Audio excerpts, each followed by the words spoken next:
Nous parlerons aujourd'hui du comportement donc des systèmes, la partie RDM, les poutres en torsion. Alors quel est l'intérêt? Le but c'est de réaliser le dimensionnement ou bien la vérification, la validation d'une poutre de section circulaire qui serait soumise à un couple de torsion.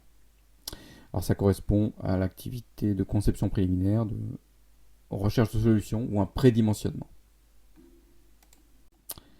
Nous parlerons de l'étude de l'équilibre préalable de la poutre s'il n'est pas complet, n'est pas donné initialement. Nous déterminerons le torseur de cohésion le long de cette poutre, plus particulièrement le moment de torsion le long de cette poutre, et on fera le dimensionnement ou bien la vérification du diamètre. Dans le cas d'une part d'une poutre à section constante, et on parlera brièvement des poutres qui ont une section non constante. On se propose donc à travers cet exercice de déterminer le diamètre minimal de cette poutre soumise à un couple de torsion de 500 Nm au point A, 1000 Nm au point C, extrémité, une valeur inconnue d'équilibre au point B. Cette poutre étant S235, sa limite élastique est donc de 235 MPa. On choisit un coefficient de sécurité S égale 4. On cherche donc le diamètre minimal. La première étape consiste à faire l'équilibre statique donc, de cette poutre. Alors c'est cette première partie, on peut dire 1, équilibre donc, de la poutre. Alors dans ce cas-là, c'est relativement simple puisque nous sommes sur un seul axe. Les moments sont sur l'axe X. Donc il s'agit de réaliser l'équation d'équilibre des moments. La somme des moments est égale à 0.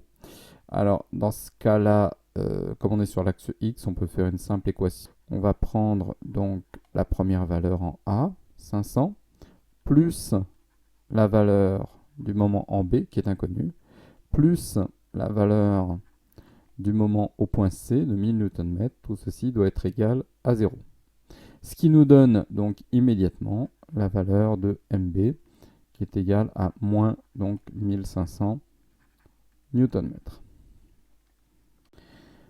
Dans la deuxième étape, nous allons chercher le torseur de cohésion le long de cette poutre. Alors plus exactement un élément de ce torseur de cohésion qui est uniquement le moment de torsion.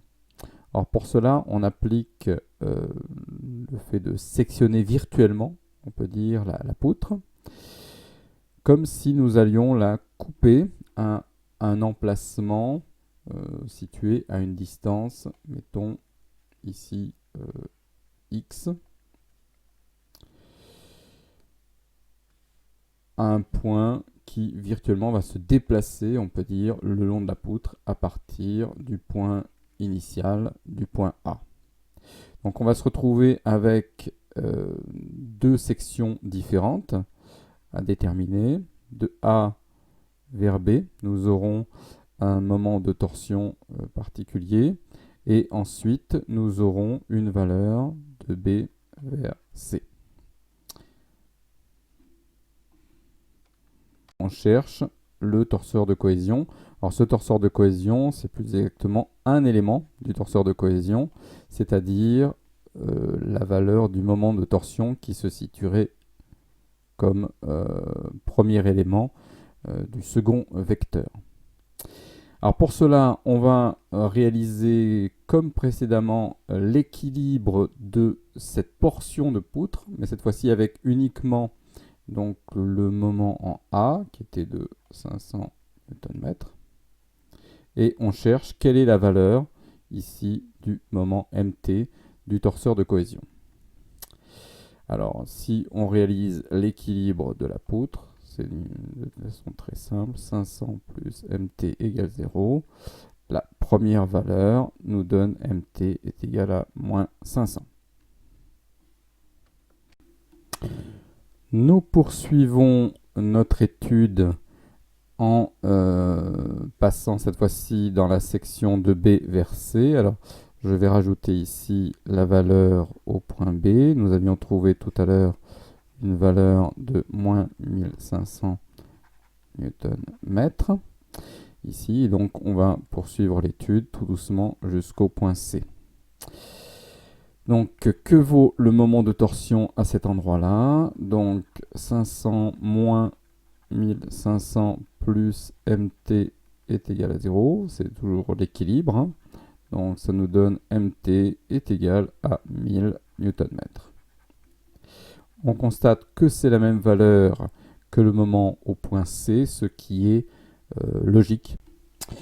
Nous avons donc terminé cette partie 2, que j'aurais pu intituler d'ailleurs, donc détermination du torseur de cohésion.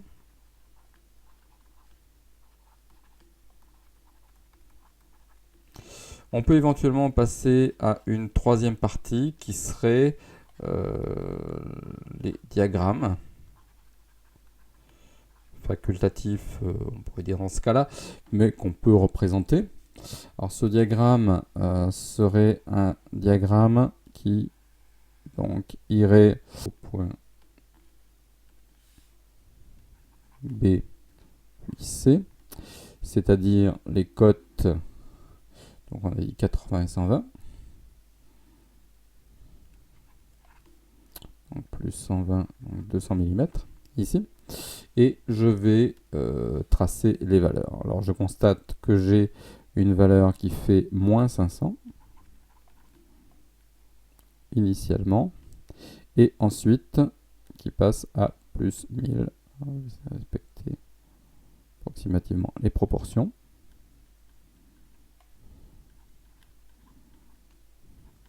Ici.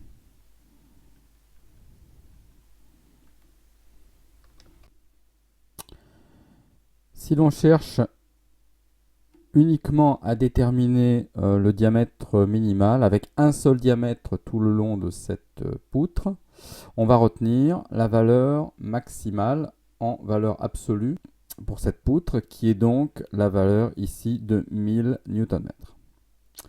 Alors nous passons donc au calcul par lui-même et donc on va appliquer la formule de calcul. Alors le critère limite dans ce cas-là, dans le cas de la torsion, c'est un critère lié à la résistance au glissement, Rg. Alors on peut rappeler que Rg c'est un facteur de la limite élastique avec A qui varie de 0,5 à 0,8 suivant les aciers. Alors dans ce cas-là, si on ne connaît pas cette valeur, on peut prendre tout simplement 0,5. Donc c'est ce qu'on va faire ici. Donc on va supposer que Rg c'est égal à 235 sur 2. Ce qui nous donne donc environ 118 mégapascales.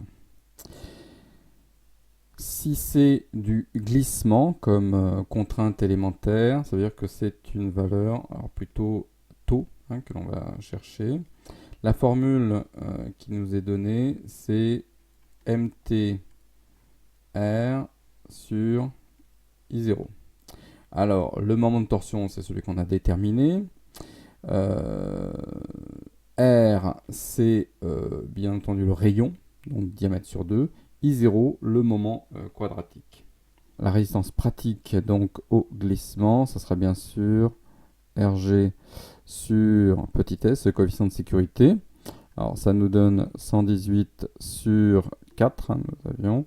Ça me donne 29,5. On dira allez, environ 30 donc, mégapascal.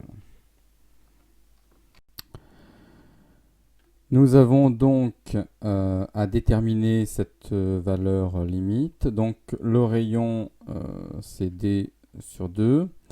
I0, le moment quadratique polaire pour une section circulaire, c'est pi d4 sur 32. On sait que taux à la limite doit être égal à RPG. Donc on a la valeur de RPG. Il nous reste à déterminer D. Alors on va essayer d'arranger un petit peu cette formule, hein. Ça nous donne mt d sur 2 sur pi d4. Alors divisé par 32, je multiplie par 32 ici. Alors 32 divisé par 2, ça va me faire 16. 16 mt. J'ai un d4 et j'ai d puissance 1 en haut sur pi, donc d3. Je peux à ce moment-là déterminer et sortir d de cette valeur. Donc ça me donne d, c'est la racine cubique de 16 mt sur pi rpg.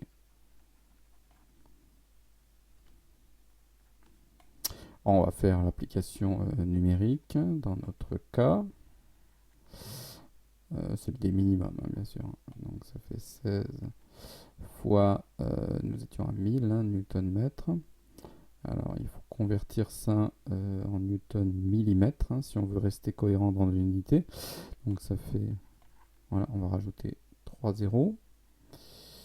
Divisé par pi multiplié par RPG qui dans notre cas vaut 30. Et on trouve une valeur de 55,4 mm environ. Alors je rappelle que la racine cubique, si elle n'existe pas sur les calculatrices, c'est l'équivalent de faire le calcul de 16 fois, donc dans ce cas-là, 1 million sur pi fois 30 puissance 1 tiers.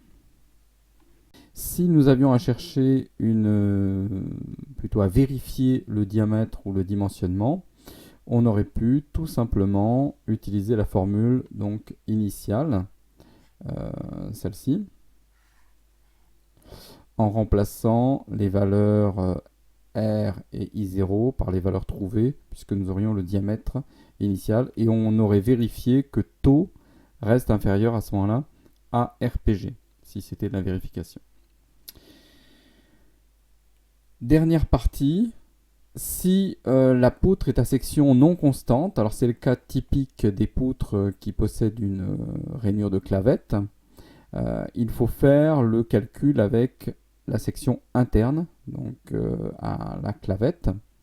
Si c'est une poutre avec une section non constante, mais parce qu'il y a une variation de diamètre, là il faut se référer à une abaque qui va nous donner un coefficient de la contrainte de cisaillement.